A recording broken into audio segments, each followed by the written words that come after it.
Now, to another ongoing controversy in Kenya, the Secretary General of the Kenya National Union of Teachers, Wilson Sossion, says the union is ready to negotiate with the Teachers Service Commission on how the 50 to 60% salary rise would be implemented over a 4-year period, despite some officials from the Kenya National Union of Teachers and the Kenya Union of Post-Primary Education Teachers meeting President Uhuru Kenyatta at State House, Nairobi early this week. Sossion maintains KNUT will not entertain attempts to introduce a new collective bargaining agreement.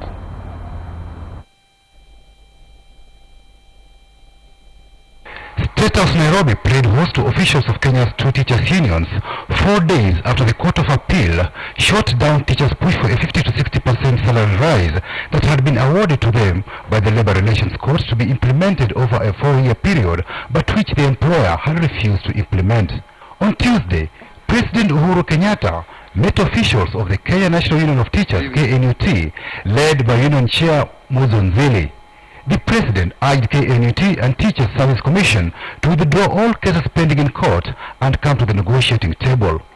The point of these talks is to come up with a 4-year collective bargaining agreement which will, at a minimum, address the following points. 1. Full recognition of the binding advisory by the Salaries and Remuneration Commission on salaries and the remuneration of teachers. Number 2, there must also be full recognition of a basic point, that is, equal pay for equal work. The National Union of Teachers shall submit to the conditions in the negotiations. KNUT Secretary General Wilson Sossion never attended the State House meeting, and some of the proposals okayed by Muzonzili at State House have caused a rift in the union leadership. Speaking at Chebonei Girls Secondary School in Bomet County, in the bosom of Kenya's Rift Valley, during the school's annual general meeting, Sossion said Nzili breached the union's constitution. Members of the union, let us be disciplined and loyal to the union. Stick to the rules and regulations so that we can run our union effectively.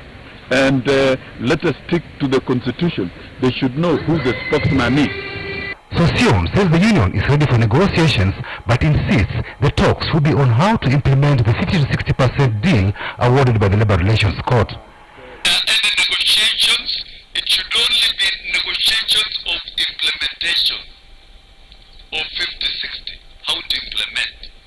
President Uhuru Kenyatta urged the Teachers Service Commission to release the September salary for teachers who are on strike.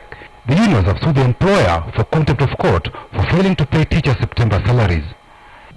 In the spirit of reconciliation and consideration, I also have urged the Teacher Service Commission to consider paying all teachers their September 2015 salaries and union dues. The President himself decides to think of the teachers who have been suffering as much as the nation at large.